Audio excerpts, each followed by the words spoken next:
천 번을 불러도 내 눈에는 눈물이 멈추지 않는 것은 십자가의 그 사랑, 나를 살리려 하늘 보자 버린. 설교하러 강단에 올라오면서 박수 받아보기엔 처음인 것 같습니다. 오늘 귀한 자리에 부족한 종을 이렇게 초대해 주셔서 말씀을 함께 나눌 수 있게 하신 하나님의 은혜에 진심으로 감사를 드리고요. 또 허락해 주신 우리 당회와 또 우리 목사님에게 진심으로 감사를 드립니다. 목사님은 교인들 보고 싶어서 진물이 났다 그랬는데, 저도 우리 교인들 놓고 와서 우리 교인들 생각해야 되는데 여러분들만 보여서 저희 교인들한테 참 죄송하기도 하고 그렇습니다. 저는 건희 한인교회라고 시카고에서 북쪽으로 한 다운타운에서 한 45분 정도 떨어진 곳에 있습니다. 교회는 아주 작은 교회인데요. 헤브론 교회에서 제가 음악 목사로 한 10년 사역하다가 하나님께서 저에게 갑자기 또 담임 목회 나가라고 그래서 순종하는 마음으로 가서 지금까지 교회를 섬겨 왔습니다.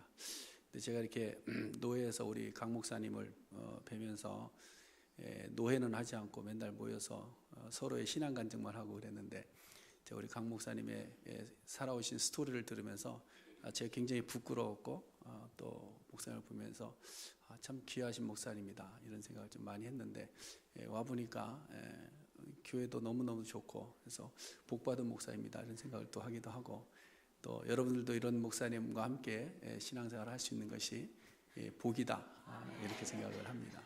이 교회를 통해서 하나님의 놀라운 은혜와 은총과 또 역사들이 많이 나타날 수 있기를 주님의 이름으로 축복해 드립니다. 여기 와보니까 어르신들이 많이 계시는데요. 어르신들의 관심 주제는 건강이죠. 그렇죠? 건강. 어떻게 하면 건강할 수 있을까? 그래서 건강이 복이다 이런 말씀들을 많이 하는데요. 예전에 어떤 분이 오셔서 저희 교회에 오셔서 세미나를 했습니다. 세미나를 했는데 그 건강에 대해서 이야기를 하시는 거예요. 그래서 어떻게 하면 건강할 수 있느냐 여기에 대해서 이제 설명을 쭉 하시는데, 두 가지를 설명하셨어요. 두 가지. 이거는 꼭 기억하세요. 그러면서 두 가지를 이야기를 하는데, 첫 번째는 잘 먹고 잘 하세요 그러더라고요. 무슨 말인지 알죠? 잘 드시고 잘 배설하면 그게 건강의 최고의 비결입니다. 어떤 분은 드시기는 잘 드시는데 배설이 안 되시는 분들이 있다라는 거죠. 그러면 몸에 이상이 있습니다. 그래서 하여튼 먹는 것을 잘 먹고 배설을 잘하면 그것이 건강의 첫 번째 비결이다. 근데 두 번째로 이야기하는 것이 우리 몸속에는 피가 흐르는데요. 한 4에서 6리터의 피가 우리 몸속에 이렇게 흘러갑니다. 근데 그 피가 한 군데라도 막히지 않고 잘 흘러가면 건강한 겁니다. 이렇게 얘기를 하세요. 그래서 먹고 잘 배설하고 피가 잘 흐르면 건강하다. 뭐 다른 것 안 해도 그것만 하면 됩니다 라고 이야기를 하는데요. 제가 그 말씀을 들으면서 그래서 건강이 복이다라고 이야기하고는구나. 왜냐하면 성경이 우리에게 복에 대한 개념을 가르칠 때에 이 건강의 비결과 너무나도 똑같기 때문에 그렇습니다. 우리가 성경에 대한 복의 개념을 좀 잘 알아야 되는데요. 우리가 복 그러면 복을 다 좋아하죠, 그렇죠? 여러분 복 받기 원하시죠? 아니에요? 가는 데마다 그러네. 복 받기를 원하시죠는 잘 대답들 안 하세요. 저는 복 받기를 원합니다. 복의 사람이 되기를 원하고 복 받기를 원해요. 그런데 복의 개념이 조금 다르다라는 거예요. 복의 개념. 우리가 생각하는 복의 개념과 성경이 우리에게 이야기하는 복의 개념은 많이 다릅니다. 우리가 흔히 생각하는 복의 개념은 많은 것을 가지는 것을 복이라고 생각합니다. 많은 것을 받아서 많은 것을 쌓아놓고 많은 것을 가지면 그것이 복이다 생각하는데, 성경은 우리에게 그것을 복이다라고 이야기를 하지 않는다라는 겁니다. 그럼 복이 뭐냐? 복이 뭐냐라는 거예요. 복에 대한 개념, 복에 대한 정의가 우리에게 분명해야 될 줄로 믿습니다. 오늘날 기독교인들이 교회에 와서 하나님 앞에 복을 구합니다. 하나님 우리에게 복을 주세요. 하나님 나에게 복을 주세요. 그래서 하나님 우리의 사업이 잘 되게 해주시고 우리의 자녀들이 건강하게 해주시고 하나님께서 우리에게 많은 것 주셔서 내가 그것을 잘 누리면서 살아가게 해주세요. 이것을 하나님 앞에 구합니다. 그래서 로또를 삽니다. 그래서 로또가 맞으면 할렐루야! 하나님께 나에게 복 주셔서 로또 맞았습니다. 이런 분들이 있습니다. 어떤 분은 사기를 쳤습니다. 사기를 쳤는데 사기가 딱 맞아 떨어진 거예요. 그래서 돈을 많이 챙길 수가 있었습니다. 그러면서 간증하죠. 하나님께서 나에게 복을 주셔서 이야기합니다. 이게 복인가요? 근데 사람들은 그 모습을 보면서 저 사람 뭐 이렇게 사기꾼인데도 저렇게 복을 많이 받아? 이런 얘기를 합니다. 왜? 쌓아두는 것이 많은 것이 복인 줄로 알기 때문에 그렇게 이야기를 하는 겁니다. 그러나 성경은 우리에게 복의 개념을 그렇게 기복주의적으로 가르치지 않습니다. 오늘날 교회가 왜 신앙생활이 기복주의 신앙이 되느냐? 복의 개념이 잘못됐기 때문에. 복의 개념이. 그래서 하나님 앞에 계속해서 구하는 것이 뭐냐면 하나님 주세요, 하나님 주세요, 하나님 주세요, 쌓아주세요, 차고 넘치게 해주세요. 그렇죠? 이것이 오늘날 기독교에서 잘못 구하고 있는 기도의 내용이다라는 겁니다. 여러분 성경에 대한 복의 개념을 오늘 분명히 좀 잘 알 수 있는 시간이 될 수 있기를 바랍니다. 여러분 복의 근원이 누구죠? 하나님이십니다. 복의 근원은 하나님 한 분뿐이십니다. 믿으십니까? 복의 근원은 누가 주는 게 아니에요. 죄송합니다만 여러분들에게 복을 주는 사람이 강 목사님이 아니에요. 오늘 이 시간에 여러분들이 복 받는 것이 말씀을 전하는 저에게 있는 것이 아닙니다. 복의 근원은 오직 하나님 한 분뿐이시다라는 겁니다. 그럼 복이라는 것이 뭐냐? 복은 취하는 것이 아니라 어떤 거다? 받는 것이다. 이걸 좀 알아야 됩니다. 여러분 복은 우리가 열심히 노력하고 수고해서 얻어내는 것이 복이 아닙니다. 복은 하나님께서 우리에게 거저 주시는 것, 이것이 바로 복입니다. 그래서 우리는 복에 대한 전제가 뭐냐? 복은 오직 하나님 한 분뿐인 그분이 나에게 거저 주시는 것, 이것이 복이다라는 개념을 우리가 먼저 알아야 됩니다. 그래서 우리는 복을 무엇이라고 표현하느냐? 뭐라고 표현하죠? 은혜다. 이렇게 은혜. 은혜라는 말은 뭐냐면 하나님께서 거저 주셨다라는 겁니다. 거저 주셨다. 그래서 우리가 이제 복에 대한 개념이 은혜라는 것을 알아야 되는데, 그럼 왜 복이 은혜인가라는 것을 좀 잠깐 설명을 드리겠습니다. 우리가 복 그러면 떠오르는 성경의 인물이 한 사람 있습니다. 누구죠? 복 그러면 떠오르는 사람? 아브라함은 7명의 아들이 아시잖아요. 복 그러면 먼저 떠오르는 사람이 아브라함입니다. 그래서 창세기 12장에 보면 하나님께서 아브라함에게 이렇게 말씀하십니다. 너는 복이 될지라. 복이 될지라. 이게 무슨 말인가? 앞뒤 문맥을 우리가 좀 분명히 알아야 되는데요. 창세기 12장을 여러분 펴서 보시면 12장 1절에 보면 하나님의 명령이 먼저 나옵니다. 하나님 명령. 내가 내게 보여줄 땅으로 가라. 이것이 명령입니다. 하나님께서 명령하십니다. 그 다음 2절에는 하나님의 약속이 나옵니다. 내가 그 땅으로 가면 내가 큰 민족을 이루고 내 이름을 창대하게 하겠다 라고 이야기하고 나서 마지막 2절 마지막에 너는 복이 될지라 그랬습니다. 이것은 복이 어떻게 주어지는가 하는 그 과정을 보여주는 겁니다. 과정. 그 다음에 보면 그 복이라는 것이 무엇인가에 대해서 이렇게 표현하는데요. 3절 말씀을 잘 보세요. 거기 보시면 너를 축복하는 자에게는 내가 복을 내리고, 그 다음에 너를 저주하는 자에게는 누가? 내가 저주하리라. 이게 무슨 말인가 하면 아브라함, 복의 사람, 너 때문에 something happen, 무슨 일인가가 다른 사람에게 일어날 것이다, 이 얘기를 하고 있는 겁니다. 어떤 사람은 아브라함을 통해서 복을 받는 사람이 있는가 하면 어떤 사람은 아브라함을 통해서 저주를 받는 사람이 있다는 겁니다. 그래서 3절 마지막 말씀에 너로 말미암아 이렇게 표현해요. 너로 말미암아. 자, 그럼 이 말씀이 그대로 이루어져서 아브라함을 통해서 복을 받은 사람이 있는가 한번 보겠습니다. 아브라함의 조카 롯이 분가했습니다. 그래서 분가할 때 삼촌, 내가 보니까 이쪽 소돔이 굉장히 좋은 것 같아요. 그래서 제가 그리 가서 살았으면 좋겠습니다. 그래? 그럼 너 그리 가라. 소돔에 가서 살았습니다. 소돔이 죄악으로 가득해서 하나님께서 심판하셨어요. 소돔이 멸망이 됩니다. 거기 있는 사람들이 모두 다 죽었습니다. 살은 사람 오직 롯과 그 두 딸만 살아남게 되죠. 근데 롯이 살아날 수 있었던 이유가 뭘까? 롯이 눈치가 빨랐을까요? 여기는 안 되겠다. 죄악의 도성이니까 하나님 심판이 있을 거야. 빨리 도망가자. 그래서 살았을까요? 그건 아니잖아요. 19장 29절에 보면 하나님이 누구를 생각하사? 아브라함을 생각하사. 그러니까 롯은 누구 때문에 사는 거예요? 아브라함 때문에 사는 거예요. 그래서 아브라함이 어떤 사람이다? 복의 사람이다. 아브라함 때문에 롯이 살아난, 그 일에 쓰임받은 아브라함이 복의 사람이다. 우리는 뭐예요? 살아난 사람이 복받은 사람이다라고 생각하지만 성경은 우리에게 그 복을 이룰 수 있게 한 그 사람이 복의 사람이다, 이렇게 이야기하고 있는 겁니다. 결국 복이란 뭐냐? 우리의 몸속에 피가 막히지 않고 잘 흘러야 건강하듯이 우리가 받은 은혜, 그 은혜가 세상으로 향해 흘러가서 어느 누군가가 나를 통해서 살아나는 역사가 있을 때에 나는 복의 사람이다. 저는 그래서 목사가 된 것에 대해서 참 감사하게 생각합니다.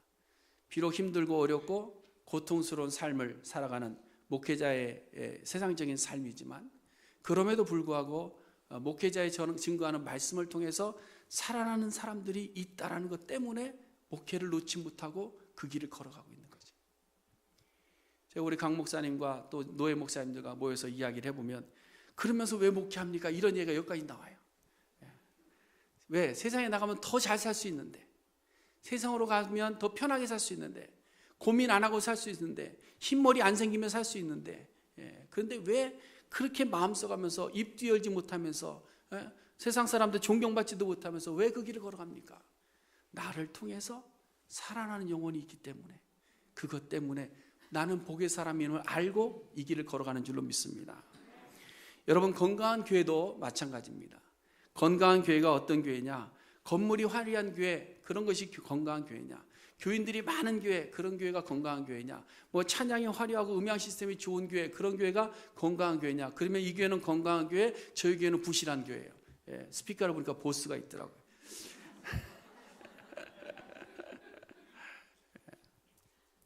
그래서 건강한 교회는 아니다. 건강한 교회는 그런 교회가 아니고 교회가 받은 은혜의 복음을 가지고 세상에 나아가서 증거할 수 있는 교회, 그것이 세상에 영향을 미칠 수 있는 교회가 건강한 교회인 줄로 믿습니다. 먹기만 하고 배출이 안 되면 변비 걸려요. 그러니까 교회만 자꾸 성장시키고 교회만 자꾸 크게 하고 우리만 받은 것에 감사해서 우리만 누리고 그러면 언젠가는 변비에 걸린다는 거예요. 우리가 받은 거 누구에게 줘야 돼요? 믿지 않는 자들에게, 아직까지 죽어가는 영혼들에게 나누어 줄 수 있는 교회가 되어야 그 교회가 건강한 교회가 될 수 있는 줄로 믿습니다. 그러므로 우리가 복의 사람이 되기 위해서, 복의 교회가 되기 위해서, 또 복된 선교회가 되기 위해서는 우리가 받은 하나님의 거저주신 은혜의 복을 나에게서 멈춰줄 것이 아니라 세상으로 흘려보내고, 이웃에게 흘려보내고, 가정에게 흘려보내고, 옆 사람에게 흘려보낼 수 있는 그런 교회가 될 때에 우리는 복의 사람이 되고 복된 교회가 되고 복된 선교회가 되는 줄로 믿습니다. 바라기는 오늘 선교회, 여선교회 헌신예배를 드리는데 우리 여선교회 손길들을 통해서 많은 사람들에게 아름다운 사랑이 증거되어 주시는 놀라운 역사가 있기를 주님의 이름으로 축복해 드립니다. 자, 그런데 이렇게 흘러야 되는데요, 흘러야 될 것을 아는데 그럼에도 불구하고 하나님의 은혜가 흘러가지 못합니다. 그러다 보니까 우리의 신앙생활에 어려움이 옵니다. 기쁨이 없습니다. 교회 오는데 별로 신이 안 나요. 교회 가는데 막 가고 싶은 마음 별로 없습니다. 억지로 끌려갑니다. 가자 그러니까 하고, 또 안 오면 목사가 자꾸 전화하니까 억지로 옵니다. 전화 받기 싫어서. 그래서 잠깐 앉았다가 예배 끝난과 동시에 다다다닥 도망가죠. 뭔가 할 일이 있겠죠. 왜 그러느냐? 그것은 우리 속에 흐르는 은혜, 이미 우리에게 주어진 하나님의 은혜가 흘러가지 못하도록 가로막는 무언가가 있기 때문입니다. 여러 가지 요인들이 있을 수 있는데요, 오늘 본문을 통해서만 한 가지를 생각해 보면 자기 아집입니다. 자기 고집, 자기 생각, 자기 소견, 자기의 그 헛된 욕심, 이런 것들이죠. 오늘 본문 내용을 우리가 잠깐 설명을 드리자면요, 사도 바울이 안디옥 교회에 파송을 받아서 1차 선교여행을 갑니다. 그리고 이제 선교여행을 다 마치고 나서 안디옥 교회로 돌아왔는데 복음의 진리 가운데 잘 세워져 가고 성장해 가던 교회가 갑자기 병이 든 모습을 사도 바울이 본 겁니다. 그 병은 뭐냐면 교회가 분쟁이 생긴 거예요. 근데 뭐 큰 싸움이 있는 건 아닌데 교회 안에 패가 둘로 이렇게 나누어져 있는 겁니다. 그래서 두 패가 한 채 양보도 없이 다투고 있어요. 그래서 결국 안 되겠다, 이 문제를 해결하기 위해서 예루살렘 교회에다가 이 문제를 좀 해결해 주세요 라고 안건을 낸 겁니다. 뭐 우리 여기 캔사스 한인 장로교회는 아직 노회 가입이 안 돼 있기 때문에 뭐 문제 해결 어떻게 하시는지 잘 모르겠는데, 저희 노회 같으면 지교회에서 어떤 어려운 문제가 생기거나 아니면 그 지교회가 해결할 수 없는 문제가 생기면 노회에다 의뢰를 합니다. 그러면 노회 모든 목사님들이 그 교회 문제를 가지고 함께 기도하고 의논하죠. 그리고 성경적인 해석 방법, 해결 방법을 제시해 주는 겁니다. 그래서 각 지교회가 건강하게 커갈 수 있도록 하는 것이 이제 노회와 총회의 역할인데요. 지금 이 안디옥 교회가 똑같은 일을 한 겁니다. 우리 교회에 이런 문제가 있습니다. 그러니까 이 문제를 어떻게 해결할까요? 하고 예루살렘 교회에다 청원을 한 겁니다. 여러분, 안디옥 교회가 어떤 교회인가 하면요, 사실 건강한 교회였습니다. 복음이 땅끝까지 증거되어지는데 가장 큰 역할을 한 교회가 안디옥 교회 아닙니까? 안디옥 교회는 예루살렘 교회가 창립된 이후에 이방 지역에 세워진 첫 번째 교회가 바로 안디옥 교회입니다. 그뿐 아니라 지역사회로부터 좋은 평가를 받았습니다. 그래서 저 사람들은 그리스도인이야 라는 말을 처음 들은 교회가 안디옥 교회입니다. 또한 바나바와 사도 바울을 통해서 훈련을 잘 받은 그런 교회고요. 그 다음에 최초로 선교사를 파송했던 그런 교회가 안디옥 교회입니다. 그런데 이렇게 건강한 교회였는데 교회 안에 자기 아집으로 사로잡힌 분파주의라는 이물질이 끼고 나니까 이런 건강했던 교회도 그 건강을 잃어버리고 다툼이 생기더라라는 거죠. 그런데 안디옥 교회를 이렇게 둘로 나눈 주된 이유가 뭐냐? 주된 이유는 할례 문제였습니다. 할례 문제. 할례를 받아야지 구원받는 사람이야. 근데 우리는 예수 그리스도의 은혜로 구원받으면 된다는데 왜 자꾸 할례 받으라고 그러냐? 그러나 우리는 못하겠다. 이런 거죠. 그 안디옥 교회가 이렇게 왜 그런 일이 생겨났는가 하면 배경이 좀 있습니다. 안디옥 교회가 이제 처음 이렇게 개척이 됐을 때 스데반 집사님이 순교하시면서 흩어져서 세운 교회인데요. 교회가 이렇게 세워지고 난 이후에 예루살렘 교회에 요청을 했어요. 그래서 예루살렘 교회가 사도들을 보내줍니다. 사도를 보내주고 지도자들도 보내주고 뭐 선지자들도 이렇게 와서 안디옥 교회를 잘 도와서 세운 거예요. 그러다 보니까 안디옥 교회 구조 자체가 어떻게 되냐면 지도자급에 있는 분들은 다 예루살렘 총회나 이런 데서 오신 유대인 율법주의에 물들어 있던 그런 분들이고, 초신자들은 거의 다 이방인들, 이렇게 구성이 되어 있는 겁니다. 그러니까 지도자들이 이제 이 초신자들을 가르치다가 나중에 어느 정도 성도하면 당신들이 할례 받아야지 진짜 구원받는 사람이야. 그래서 할례를 자꾸 받으라고 강요하는 거죠. 그러다 보니까 이 이방인들은 사도 바울이 전한 복음을 들었잖아요. 예수 그리스도를 믿음으로 말미암아 구원을 받게 된다, 이 이야기를 듣는데 할례 받아야 구원받는다 그러니까 이게 안 맞은 거예요. 그래서 충돌이 생긴 겁니다. 그래서 그것을 예루살렘 총회에 보냈는데 예루살렘 총회 안에서도 똑같이 문제가 생긴 거예요. 5절 말씀에 보면 바리새파 중에서는 몇몇 사람들이 예수를 믿기는 하지만 그래도 할례를 받아야지 않겠느냐, 이런 얘기를 아직까지도 예루살렘 교회에서도 하고 있는 거죠. 유대인들은 이 야훼 하나님에 대한 절대적 신뢰를 가지고 있었습니다. 그리고 그 권위 아래서 철저하게 순종을 잘 하는데요, 사람의 몸을 입고 오신 예수 그리스도의 신적 권위를 그렇게 크게 인정하지를 않았던 거죠. 그러다 보니까 구원, 그러면 계명을 잘 지키고 할례 받는 자가 구원받는다. 근데 사도 바울은 예수 그리스도를 믿음으로 말미암아 구원받는다, 이 이야기를 계속 하고 있는 겁니다. 이러한 유대인 바리새파 사람들에게 이제 사도 베드로가 총회 석상에서 일어나서 이야기를 하는 겁니다. 그 내용이 7절부터 11절까지인데요. 길게 기록되어 있지만 한마디로 요약하면 11절에 나와 있는 말씀입니다. 주 예수의 은혜로 우리는 구원을 받은 백성이다. 이걸 결론입니다. 결론. 계명을 잘 지켜서 구원받는 것이 아니라, 할례를 받아서 구원받는 것이 아니라 주 예수 그리스도의 은혜로 우리가 구원받았다, 이 이야기를 하는 거죠. 그래서 이 구원은 하나님의 전적인 은혜다라는 것을 강조하는 겁니다. 여러분, 유대인들도 인정하는 믿음의 조상 아브라함이 구원받은 복의 사람이 된 것은 그의 행위에 있나요? 아니면 은혜에 있나요? 은혜에 있는 거예요. 그렇죠? 그의 행위가 아니라 하나님의 전적인 은혜로 아브라함이 구원받고 복의 사람이 된 겁니다. 위대한 지도자 모세가 이스라엘 백성들을 인도해내고 하나님의 백성들을 광야에서 애굽에서 이끌어내고 광야에서 가나안으로 인도해 갈 수 있었던 것은 그 모세가 훌륭해서가 아니라 뭐다? 하나님의 은혜였더라라는 겁니다.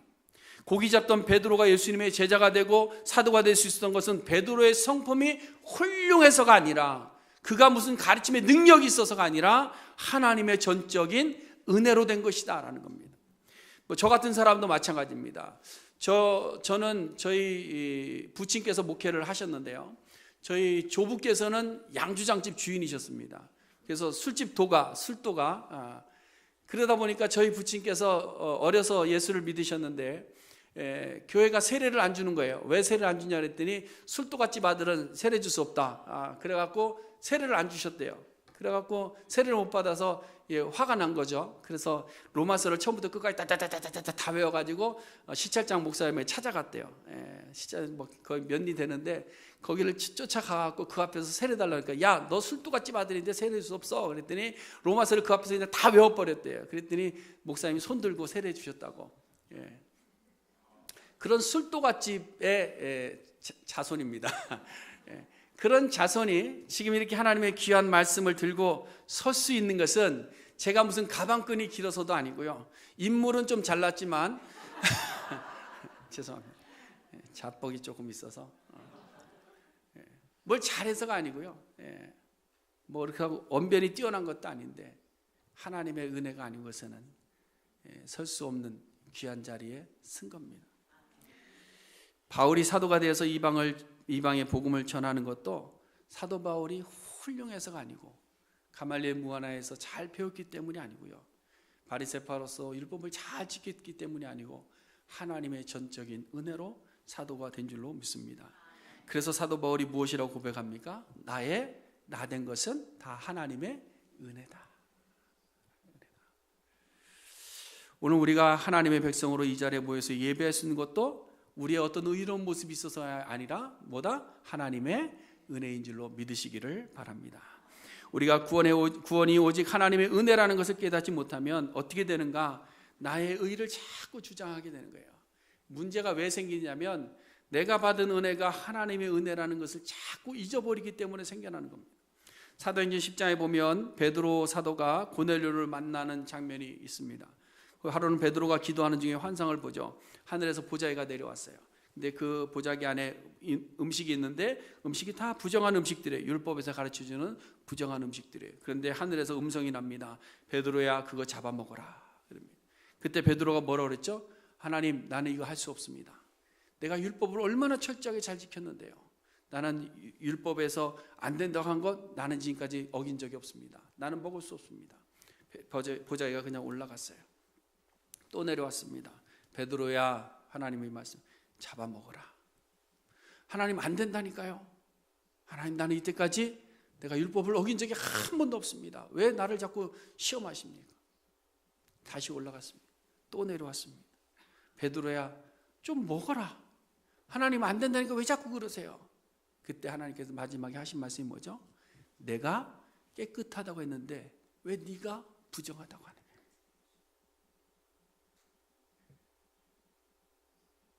바로 이겁니다. 오늘날 우리가 교회의 어려움이나 우리 신앙의 어려움들은 내가 생각하는 작은 지식이 이물질이 되는 겁니다. 내가 가지고 있는 작은 전통이 이물질이 되는 거예요.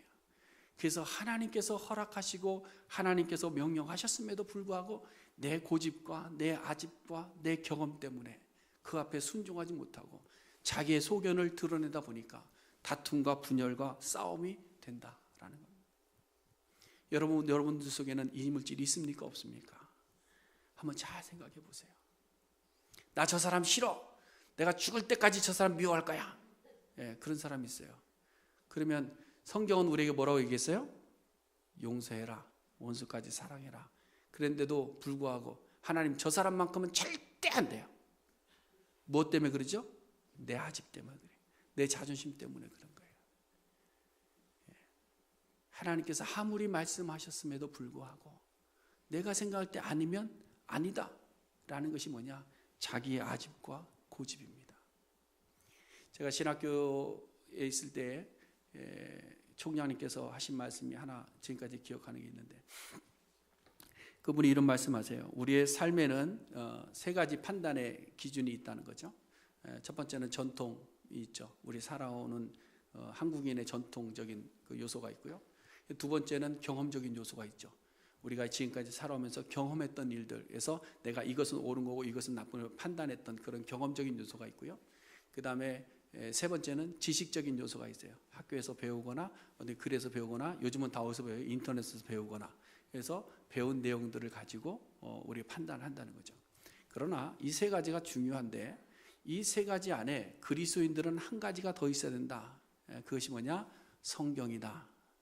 우리의 전통을 성경에 다시 피드백해서 봐야 되고, 우리의 경험을 성경에 피드백해서 봐야 되고, 우리의 지식을 성경에 피드백해서 봤을 때 성경이 인정하면 그것이 바른 선택이지만, 성경이 다르게 이야기하면 자기의 것을 버릴 수 있어야 된다. 동의하십니까? 네. 우리의 신앙의 모습이 그래야 됩니다. 우리의 신앙의 모습이 내 것을 주장하는 자세가 아니라 성경이 무엇을 우리에게 이야기하고 있는가 하는 것을 날마다 점검하면서 살아갈 수 있는 노력이 우리에게 필요한 줄로 믿습니다. 그것이 없으면 이것이 이물질이 되어서 내 신앙을 가로막고 나를 병들게 합니다. 그것이 교회 안에서 하나의 자리 잡은 무리가 생긴다면 그것이 이물질이 되는. 그래서 성경은 우리에게 당 짓는 것은 뭐다? 죄다, 이렇게 이야기하는 거예요. 교회 안에는 당을 지면 안 돼요. 무리를 지면 안 돼요. 제가 예전에 섬기던 교회에 처음에 갔는데, 부임해서 갔는데 구역 예배를 갔어요.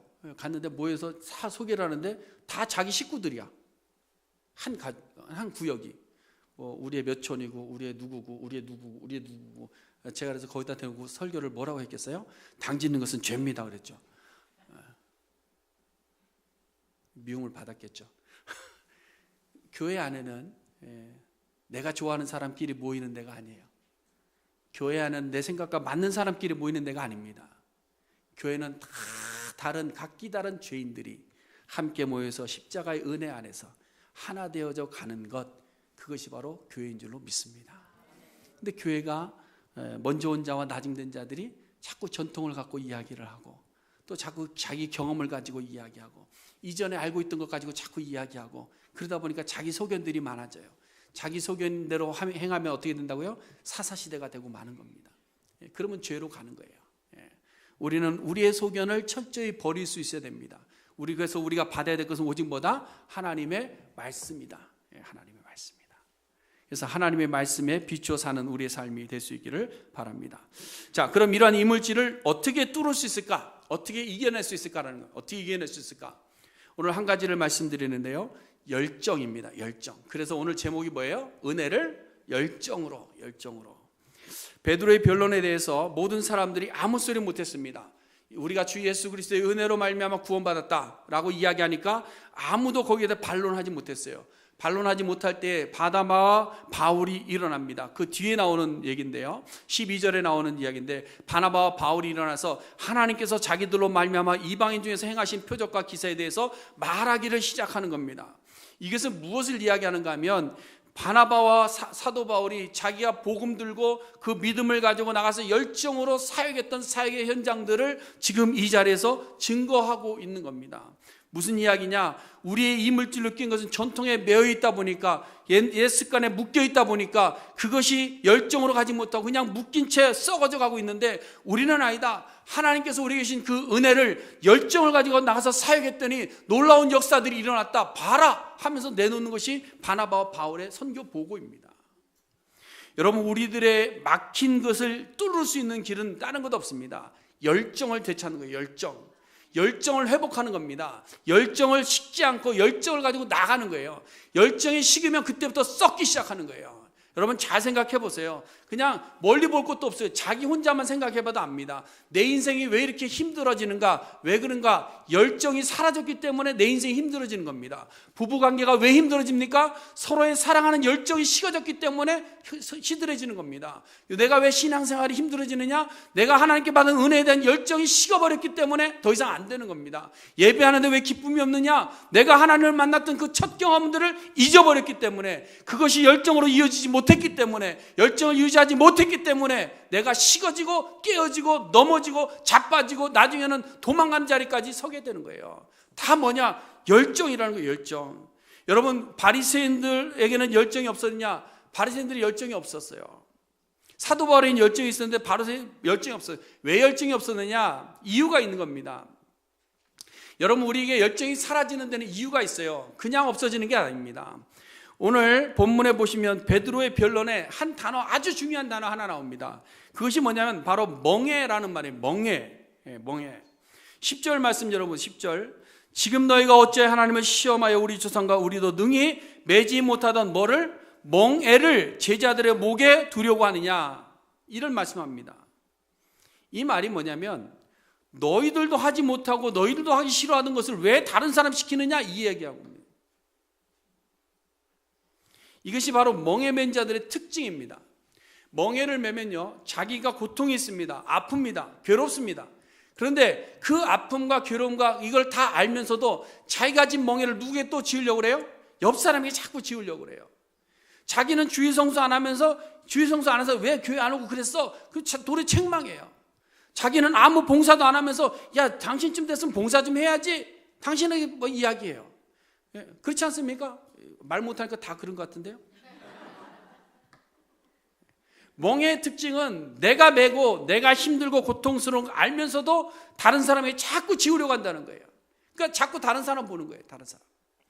여러분, 바리새인들은요, 율법에 철저한 사람들이잖아요. 그렇죠? 613가지의 율법이 있는데 그 율법을 철저하게 지키면서 사는 사람들입니다. 그런데 문제는 뭐냐? 이 율법이 은혜로 우리에게 주어졌어요. 왜? 죄를 깨닫고 죄의 문제 해결하지 못하면 성막으로 나아가서 예수 그리스도의 보혈로 말미암아 해결함 받아라. 이것이 하나님께서 우리에게 주신 율법의 은혜입니다. 그런데 그 율법을 은혜로 받지 않고 이스라엘 백성들 그 율법을 율법으로 멍해로 지고 살았던 거예요.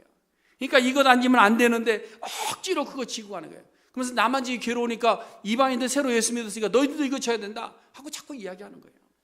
실제적으로 안디옥 교회가 할례의 문제를 이야기했지만요, 할례 문제만이 아니에요. 신앙생활의 방식에 하나하나 다 걸기 시작한 거예요. 내가 이렇게 했으니까 너희들도 이렇게 해라. 우리가 이렇게 했으니까 너희들도 이렇게 해라. 이런 것도 너무 많은 겁니다. 그러니까 나도 완전하게 지키지 못하면서 다른 사람들이 율법을 지키지 않는 거 자꾸 손가락질하고 지적질하는 거예요. 여러분, 율법과 은혜가 다른 것이 아니고 같은 겁니다. 그런데 율법은요, 누구에게 적용하는 건가 하면요, 율법은 다른 사람을 판단하는 데 적용하는 것이 아닙니다. 아, 저 사람 율법대로 하고 있는 거 아닌가 보자, 이게 아니에요. 율법은 누구에게? 자기에게 지는 거예요. 자기.